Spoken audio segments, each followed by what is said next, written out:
100 years ago, the class of 1920 graduated into the end of a deadly pandemic.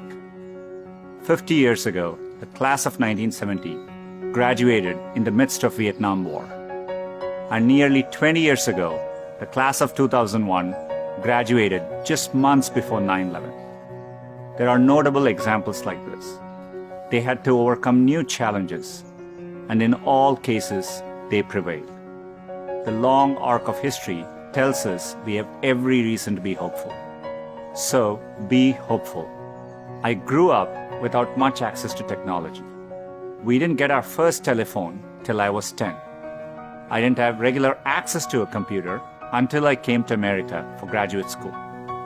Under television, when we finally got one, only had one channel.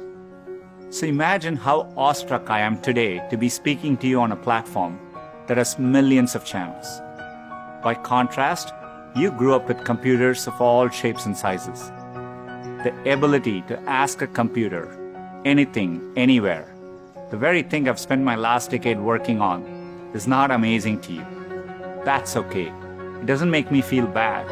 It makes me hopeful. There are probably things about technology that frustrate you and make you impatient. Don't lose that impatience. It'll create the next technology revolution and enable you to build things my generation could never dream of. My father spent the equivalent of a year's salary on my plane ticket to the US so I could attend Stanford. It was my first time ever on a plane. But when I eventually landed in California, things weren't as I had imagined. America was expensive. A phone call back home was more than $2 a minute, and a backpack cost the same as my dad's monthly salary in India. And for all the talk about the warm California beaches, that water was freezing cold. On top of all that, I missed my family, my friends, and my girlfriend, now my wife, back in India. A bright spot for me during this time was computing. For the first time in my life, I could use a computer whenever I wanted to. It completely blew my mind. And at that same moment, the internet was literally being built all around me.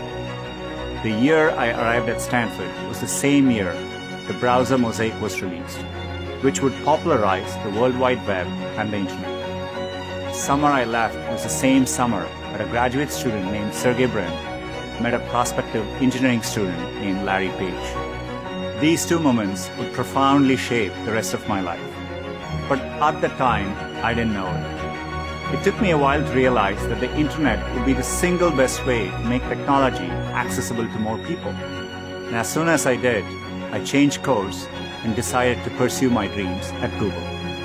Inspired by the wonder that first browser created in me, I led the effort to launch one called Chrome in 2009 and drove the effort to help Google develop affordable laptops and phones. Believe me when I say I saw none of this coming when I first touched down in the state of California 27 years ago. The only thing that got me from there to here, other than luck, is a deep passion for technology and an open mind. So take the time to find the thing that excites you more than anything else in the world. Not the thing your parents want you to do, or the thing that all your friends are doing, or that society expects of you. I know you're getting a lot of advice today, so let me leave you with mine. Be open, be impatient, be hopeful. If you can do that, history will remember the class of 2020, not for what you lost, but for what you changed. You have a chance to change everything.